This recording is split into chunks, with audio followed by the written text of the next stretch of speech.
I'll go anywhere I wanna go. I'll go anywhere and you can't tell me no. I'll do anything I wanna do. I'll do anything because Welcome to the Simple Questions Podcast. This is your host, Dylan Carnahan. You're listening to Love Song by the band Frogpond.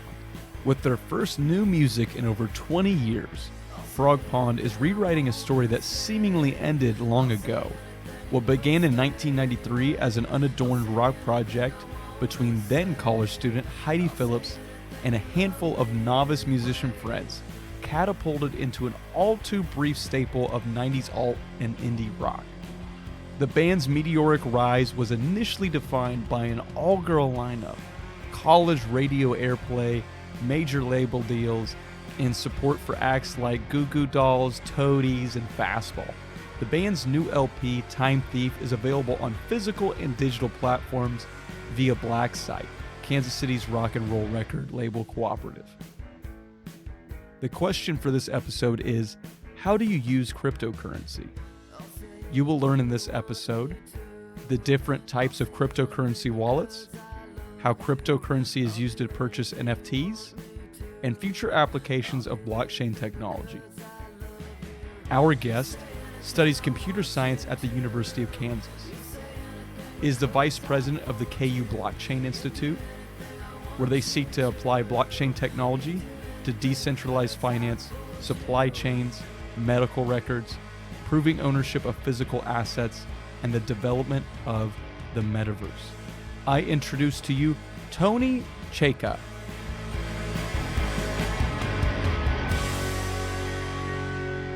All right, Tony, you're at the University of Kansas and you're pursuing an education. Let's start with, what are you studying at KU and what made you go to KU?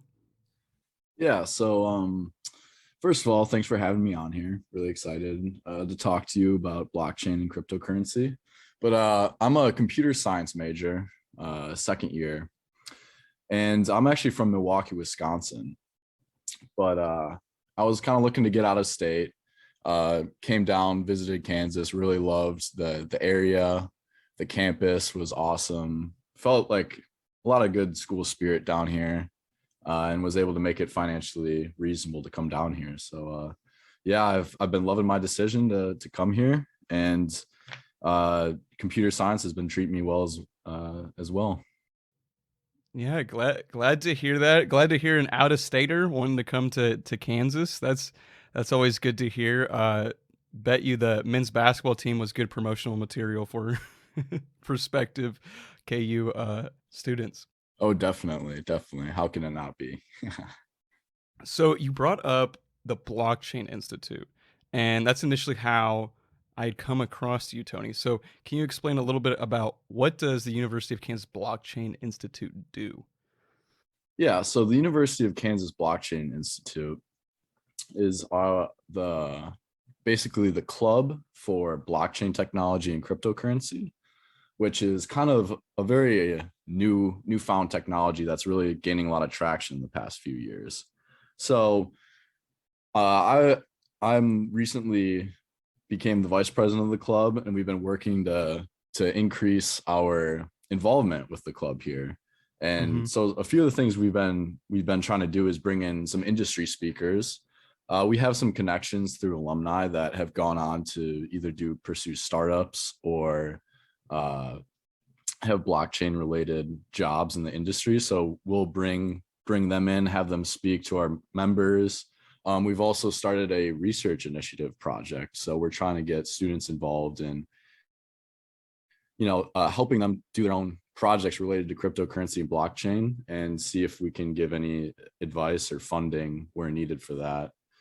And then finally, we're actually starting our own DAO, which stands for Decentralized Autonomous Organization, which we can get into later, I'm sure. But basically, it's a cool way where we're trying to create our own token or like cryptocurrency and restructure the organization of our club to be more decentralized and follow kind of the general nature of the space.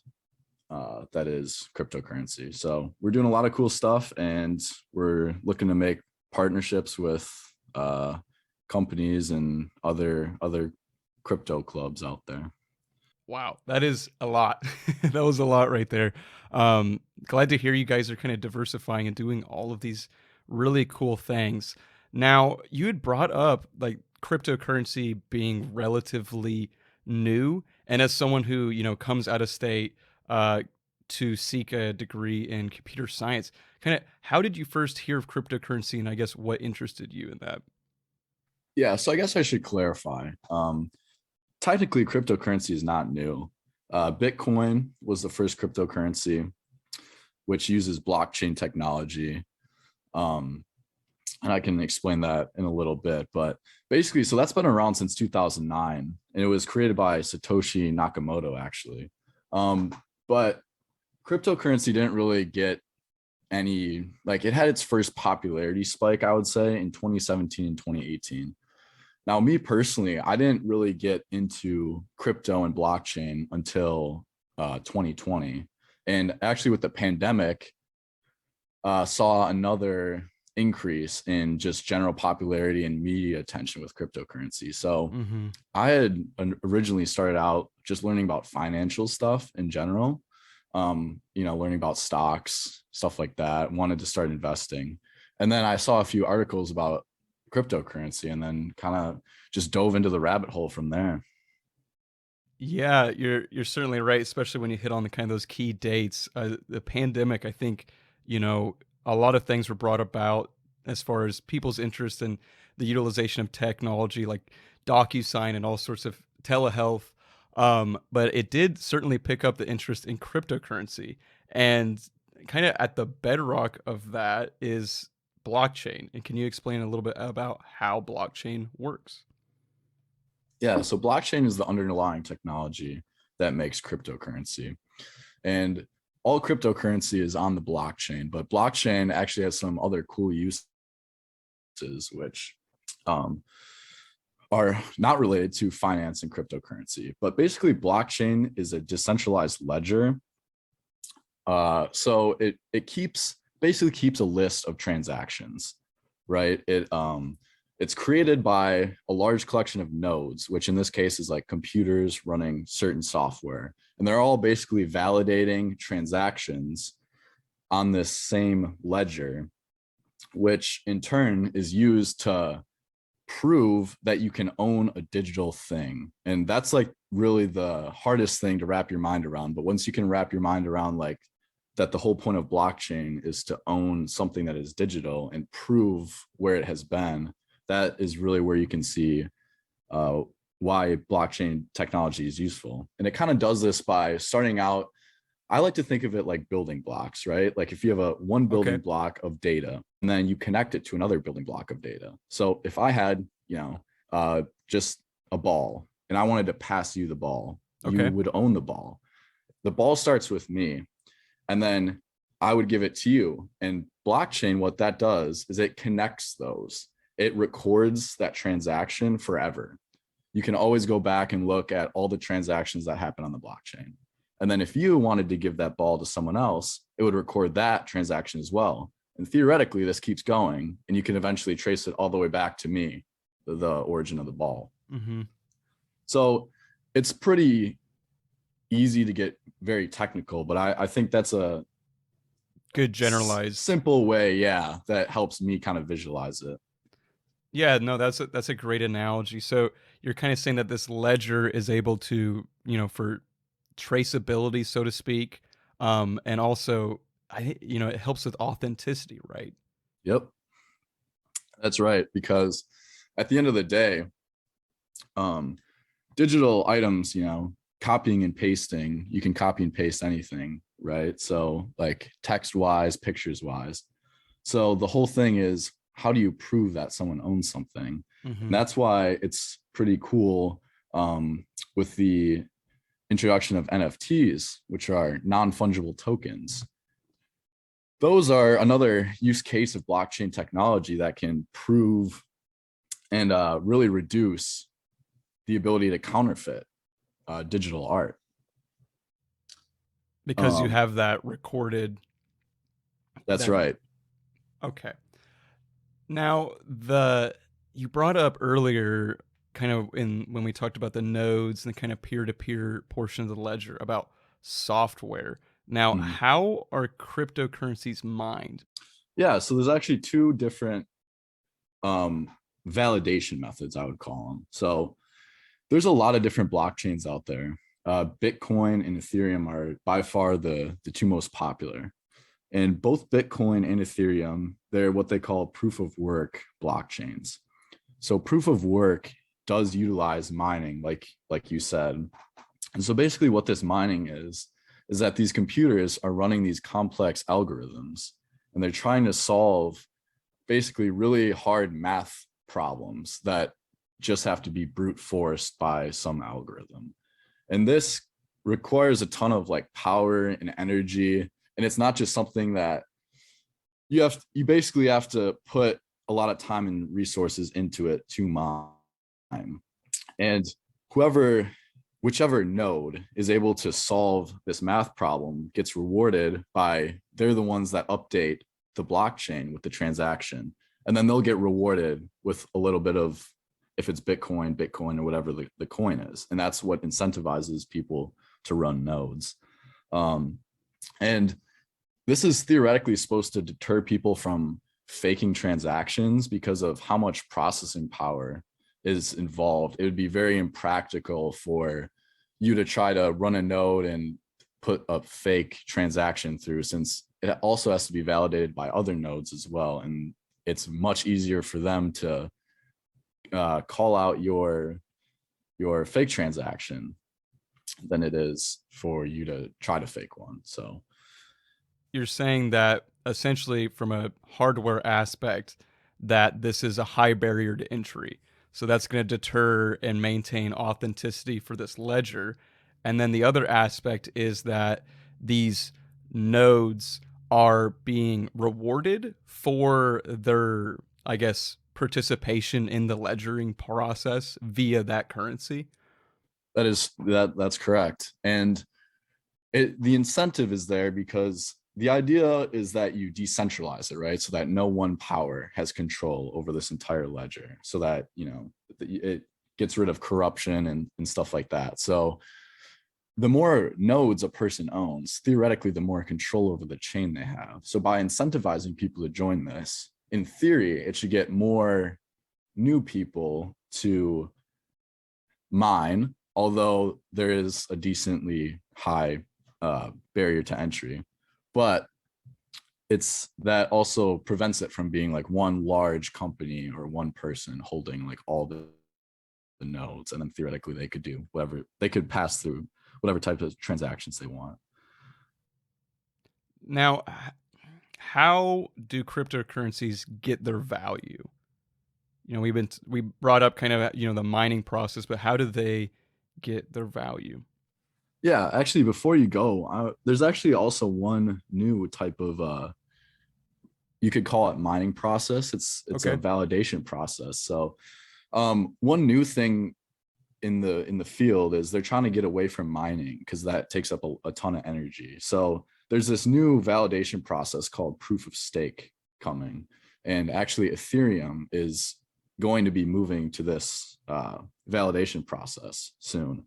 But basically, with this one, instead of mining the tokens where you have to spend all this energy and resources to solve a math problem, you have to stake coins, meaning you put some of your coins in this other account to get the right to validate these transactions. And this one happens in a random order. So they'll give your node, they randomly pick which node gets to validate the transaction, and they still get the rewards, but there's no math problem involved. This time it's you're putting your own coins on the line. So if they catch you validating a false node, or if your node goes down, they'll take your coins from you. And that's supposed to also deter foul play in proof of stake. Interesting. And yeah, so there's a lot of environmental concerns with crypto and crypto mining, but theoretically, this is supposed to help that dramatically in the future. And so with this alternate validation method, Mm-hmm. how much, I mean, is it weighted the amount of cryptocurrency that you are staking? You know, Yeah, I believe that there'll be like a minimum. You need at least a minimum of crypto to start staking. And on the chains that do currently do this, I know that often it's not one person that will put all of their own crypto in. It's almost you would put your crypto into a pool. For the general investor, you would be putting your crypto into a staking pool, because no one person theoretically would have this much amount to stake. So it is quite a lot. But then again, if they lose that, then they're not going to want to try to do anything fishy.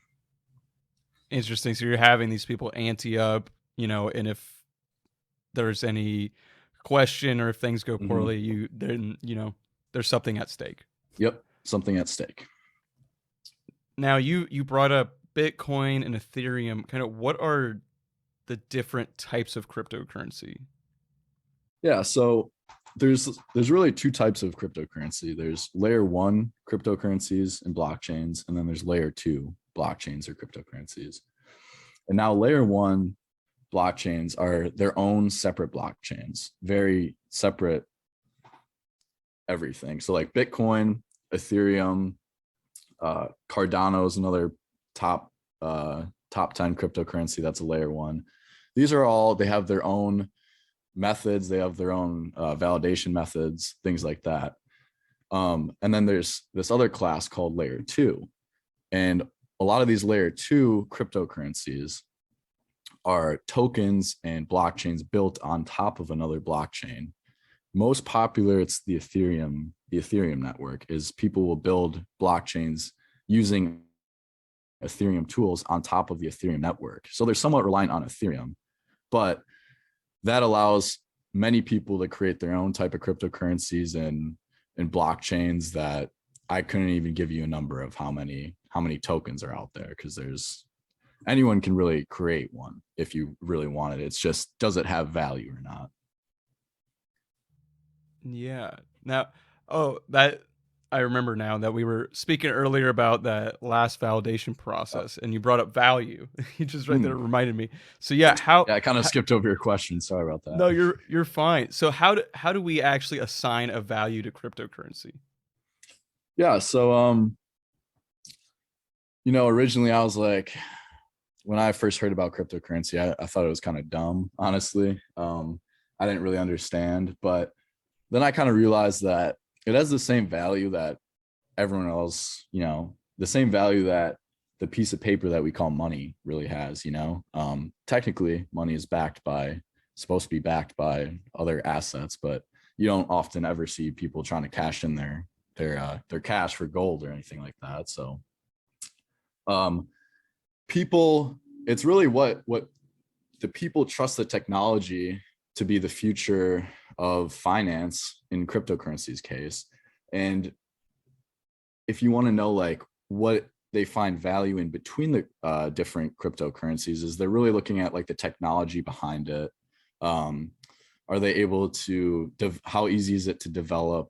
Like what kind of transactions per second can they do? Because that's really important for scalability. If it's ever going to be a big widespread thing, these cryptocurrencies will have to be able to handle a lot of transactions in a short amount of time if it's ever going to go mainstream. So as far as like finding value in this, it's really a way to store value in a digital age, and then going one step further, which crypto and blockchain does that best. So you're saying more or less that at least a portion of the value is derived based upon the actual technology of that cryptocurrency. Yeah, I would say that. Which is, I guess, a little bit of a paradigm shift than I guess what I was accustomed to. So you're saying, hey, I think Bitcoin really has a great future as far as being how the technology works, the speed at which it works? Yeah, I mean, as far as like the economics go down, I'm not too familiar with that like whole side of everything of like how do currencies really new currencies really start, and this is obviously very unprecedented because normally it's currencies are created by a government, something like that. But I think you look at people and they're sick like across the world, right? So I think one thing that a lot of people don't think of is I think they think of cryptocurrency in the uh, worldview of the United States a lot. But I've seen a ton of value in this when you take a wider worldwide view of cryptocurrency, where some nations don't have a currency as strong as the dollar and they can have their currency confiscated at any time. But with cryptocurrency, no one can affect it. No one can suddenly plunge hundreds of millions of new bills into circulation without the consensus of the entire network, So I think it's people will give it value because they don't want to trust the centralized governments that can take away their hard-earned money at any time. No, that's definitely an interesting point, Tony. I mean, if you're looking at a country that may be enduring, say, hyperinflation, and maybe they don't have a good banking system, so it's hard for companies to get backing financially. I mean, you now have this outlet, this currency that you might be able to use. And much as you're saying, I think that's something that we're not exposed to or accustomed to the United States, so we might not see that advantage. I mean, I believe in Canada not too long ago, like people's bank assets were frozen, stuff like that. And even besides that, the technology itself is poised for wide scalability. For an example of this would be converting currencies. So if you wanted to send a currency from, say, Japan to like Brazil, and if you had a relative or something in one of those countries and you lived in the other one, it would have to go through a long series of banks, transactions. You'd have tons of fees, and it would take a while for whoever you're sending the money to get their money. But cryptocurrency and this technology allows you to make cross worldwide transactions within minutes, sometimes seconds, and for a fraction of the cost and fees. It kind of cuts out the middleman in a way for some of these transactions. So I know that's another big thing that a few cryptocurrencies are actually totally dedicated to that aspect of transferring money from different parts of the world. Yeah, no, that definitely has its benefits with this kind of vehicle or currency that we're talking about. So I'm trying to think here. This decentralization is a big, I guess, theme with cryptocurrencies. What do you think about countries like China, where they're kind of taking their pre-existing currency and turning it into a digital format? Yeah, so the important distinction there is what China's currently doing with their digital currency isn't blockchain technology. So they're digitizing their currency, but they still have total control over it. So there's no open source decentralized network that they're putting their money towards. They're making it digital. I'm not exactly sure how, but I do know that it's not employing blockchain technology. And honestly, sometimes centralization is for the better and can make processes more efficient. But it's definitely a important distinction to make, is that not all digital currency is cryptocurrency on a blockchain. Interesting. Now, I know earlier we had kind of talked about, we've been talking a lot about cryptocurrency and kind of, the bedrock of that being blockchain. And earlier you had spoken about NFTs. Can you kind of talk about what is an NFT? Yeah, definitely. I mean, I think in general, when I think of blockchain technology, I think of like three different kind of categories right now that are kind of leading the pack. One of them is decentralized finance, and that has a lot to do with cryptocurrency and what we had just talked about. But the other two, I would say, are Metaverse and real world applications using NFTs. And this is personally my kind of like wheelhouse, I guess, is where I find the most interest. I have a lot of interest in like NFTs versus tons of the DeFi, decentralized finance or DeFi stuff. But an NFT is a non-fungible token. So the way I like to think about this is if you kind of can grasp the idea of a Bitcoin, you can, the blockchain is proving that you own a Bitcoin, two Bitcoin, whatever. An NFT is like a Bitcoin, same technology, except you can have 5 Bitcoin and they're all Bitcoin. They're all individual, but the same at the same time. You know what I mean? But an NFT is like if you took each individual Bitcoin and that's literally its own thing. So think of like a one-of-one collectible trading card, you know, whatever you want to think of that.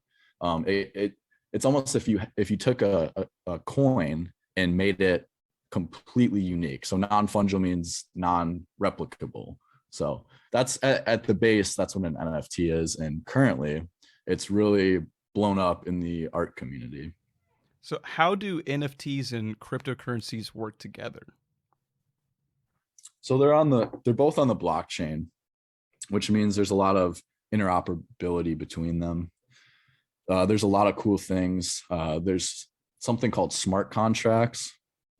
So especially with Ethereum, there are these things called smart contracts, which basically automates transactions given, it's like it automates a contract. So given A action, it'll automate a process and give you B. So maybe the possibilities with this technology are pretty limitless, but like a simple example, I guess, would be if you send me an NFT,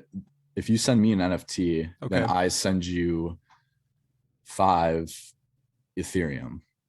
So this allows for like a marketplace to be built for NFTs. So think like an eBay for NFTs in crypto, except it's totally automated and no one will ever get kind of ripped off of their money, if that makes any sense. But currently NFTs are bought with cryptocurrency, and NFTs can play into smart contracts, which opens up so many rabbit holes. It's kind of insane to be honest, but yeah, they're both the same technology. So at the base form, you can make transactions between crypto and NFTs. Now you brought up a kind of third thing earlier. You brought up the metaverse. Can you talk a little bit about how that comes into play with blockchain? Yeah, so metaverse it's kind of a buzzword right now.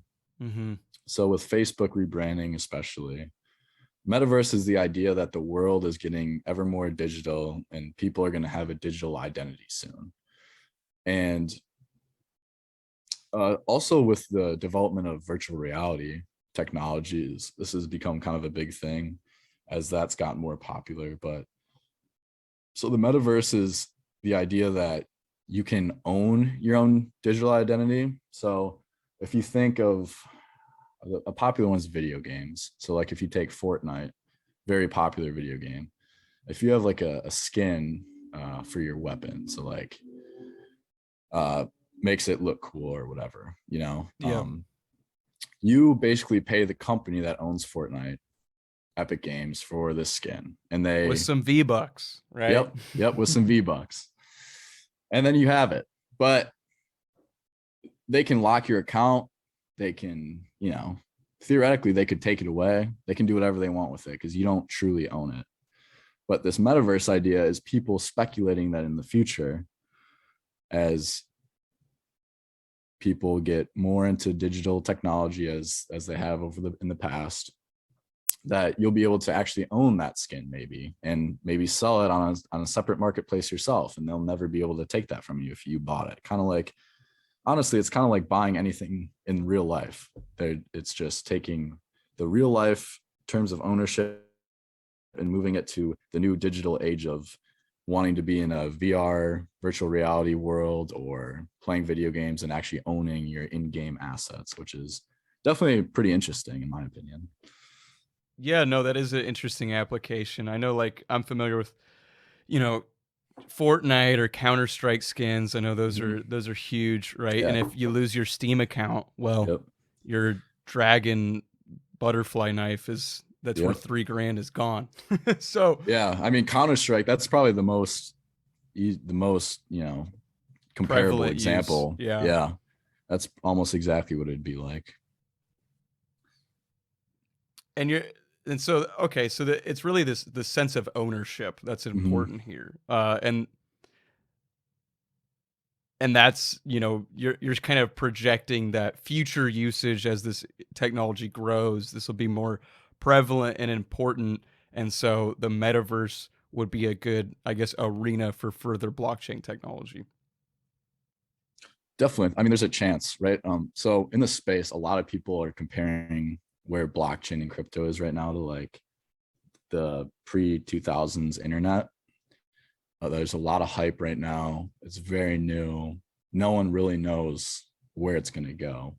And some of it might fail. And honestly, I think there is a limit to this whole metaverse idea, because I think at the end of the day, people will always want to be in person, and they want to appreciate real life things as well. But there's also definitely a huge potential for this technology to go crazy. But in my personal opinion, I think we're still very early on this, and the world won't be ready for it for another like 5 to 10 years minimum. But there's also some cool applications for NFTs in the real world as well that are starting to be explored with. So I don't know if you've heard, but like medical records they're starting to experiment with that in blockchain technology. Supply chain management starting to go to blockchain. There's ideas of like potentially getting like a voting system on blockchain, and also like eventually it could be cool if you could like prove ownership of real life objects such as like a house or a car, all validated on the blockchain. So personally, that's probably my favorite potential for this technology. But yeah, That's a wide application, especially, again, ownership being such a big theme. I mean, how could you apply that technology to this and that? I especially like applying it to actual tangible goods in the real world. Like, much as you said, like real estate, I could see how that would be very advantageous. I mean, think about voting, right? Like recently, there's so much, every election now, I feel like there's always these debates about legitimacy of elections. The blockchain, you can literally go and ensure, you can go look up every single transaction. You could see with your own two eyes that your vote went through and got collected, So I don't know. I think that has a ton of potential in the future. Now, Tony, before we get to talking about the, an outlook on cryptocurrency and blockchain, it would be a very big injustice if we didn't talk about this, which is, how do you own a cryptocurrency? How do you obtain it? How do you have it? Yeah. So, so basically, first off, before we start about how you can get it, we have to talk about what you store it in, right? So cryptocurrency is stored in what's called a wallet. So your digital wallet. And what this is storing is it's called your private keys. And this is basically, your private keys is like a very long, think of a password on steroids, like, the most strong password you can kind of have. Like 20 letters, just random, uppercase, lowercase, whatever. So your wallet basically holds on to your private keys, but then tells the blockchain, gives it to the blockchain when it's time for you to make a transaction. So wallets are very important. And this is where you hear people who bought Bitcoin back in the day, but forget their password, or, and they're like, have millions of dollars locked up. So wallets are very important. There's basically 3 types of wallets. There's hardware wallets, there's hot wallets, and then there's like third-party custodial wallets. So if you're going to buy cryptocurrency, You would do that through an exchange. Technically, there's two types of exchanges. There's centralized exchanges, which are run as companies. So the most popular that I use is Coinbase. So that's a company. They based in the U.S. and you can go onto their website and trade your U.S. dollars for cryptocurrency. And when you do that, it'll put that cryptocurrency in a wallet that they create for you, associate with your account. Your account has it's just a normal username and password, and they have like customer service basically. If you were to forget your password, you can reset it with Coinbase. So that wallet that they keep inside of you, that's known as a third-party wallet. And that's that's the most unsafe wallet there is out there. If Coinbase gets hacked, someone can take your coins. So that's kind of like mimicking kind of what you brought about Epic Games or with Fortnite, right? Yep. Say your account at that firm, something happens, right? Then you lose accessibility to that. So that's right. That's the security. So what were the other two? You said a hardware and a hot wallet? Yeah. So there's a hot wallet. So what that is basically it's most popular. It's like a browser extension, like on Google Chrome or whatever. MetaMask is by far the most popular. And so what that is there's no it creates your own wallet for you. You set a password and it gives you like a 16 phrase recovery phrase. And you have to write that down, keep that safe, because that's the only way you can get your account back if you forget your password, basically. So there's no like MetaMask company that can, if you forget your password, you can email them and they reset it. No, it's only you. You are the only one that has access to that. But it's still connected to the internet, which makes it a little less web-based. Yes, it is web-based. And you have an ability to normally it comes default where you have to confirm transactions, but you can turn that off, and there's certain benefits and cons to doing that. But so there's still a little risk with a hot wallet because it is connected to the internet. Now a cold wallet that's where you get those USB flash drive looking things, and those have the account is associated with that, and you need to literally physically type in your PIN before you confirm any transactions on there. So those they get hooked up. They work with usually like your MetaMask. Your MetaMask will work in conjunction with your hardware wallet, but it's more secure because literally it's pretty much unhackable, and you need the physical presence and the physical PIN before you do anything.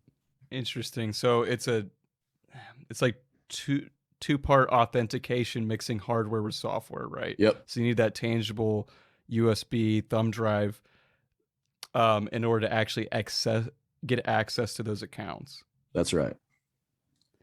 Interesting. So these wallets, and let's talk specifically, about like the web-based wallets.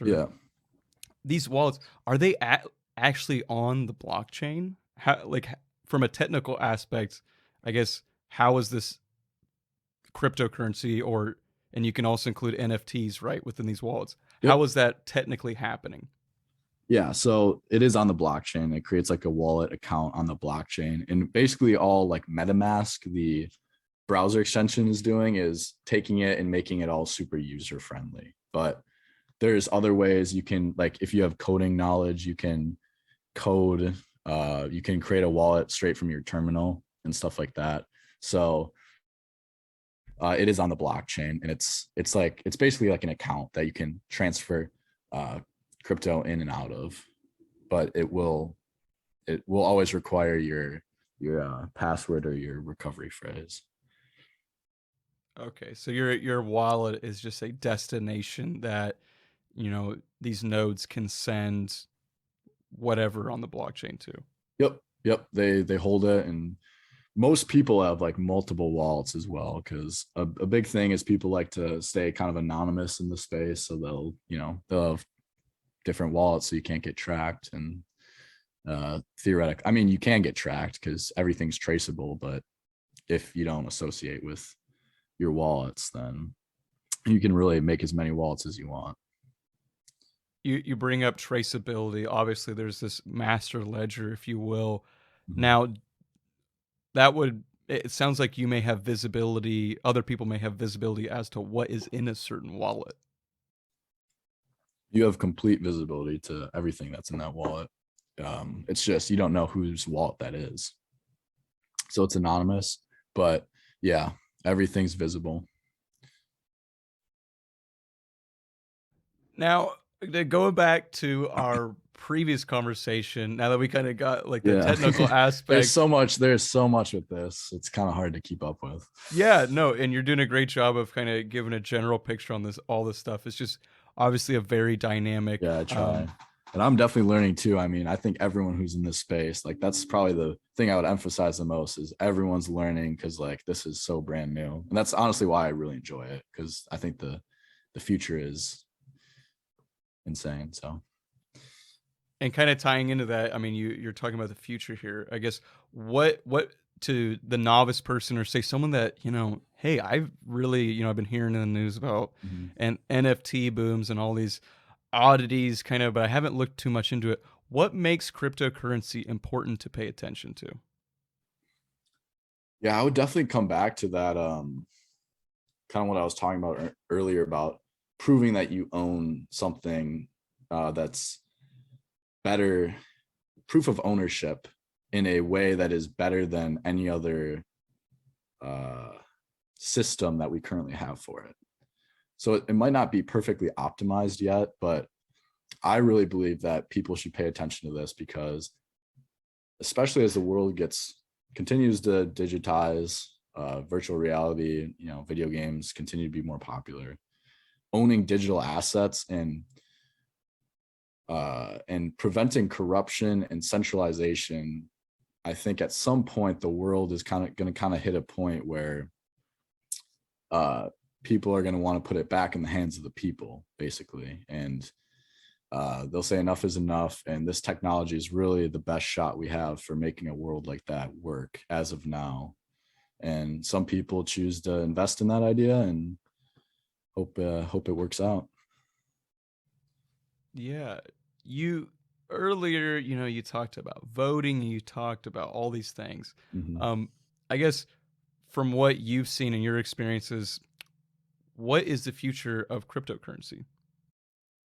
Yeah, so honestly, I don't know. I don't know if cryptocurrency will ever become a super mainstream form of currency. It's very volatile right now. And that's kind of why I have always been more interested in the NFT aspects of that, because I think that is more of a use case right now. It's really hard to say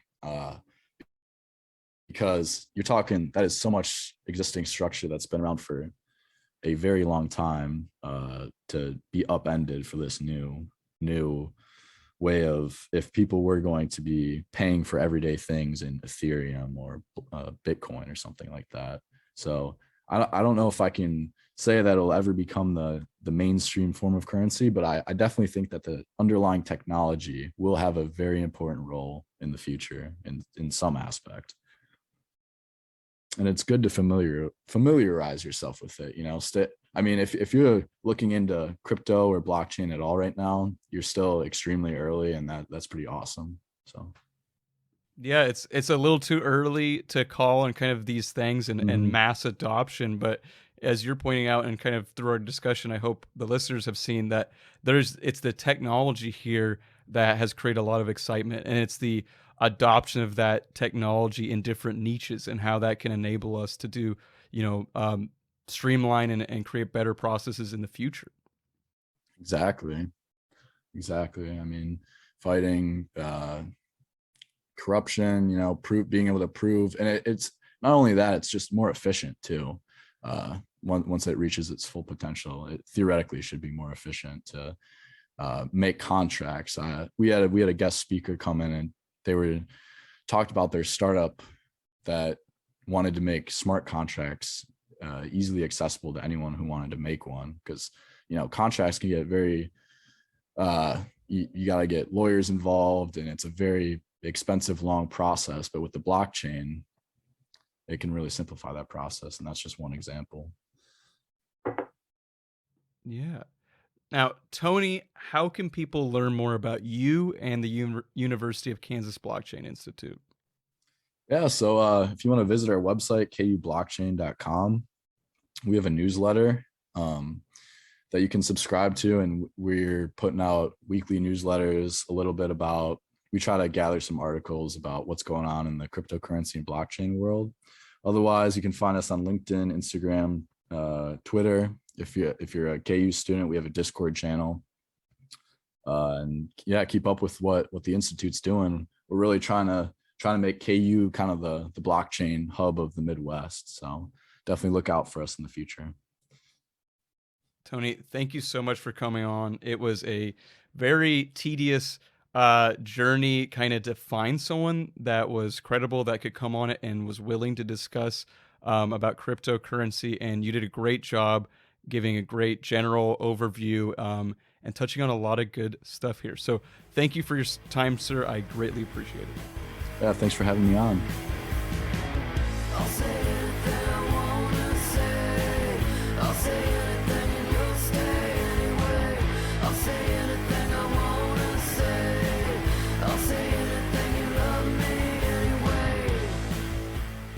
That wraps up our conversation with Tony. We talked about how cryptocurrencies mine, benefits of decentralized currency, and the technical elements of how cryptocurrency works.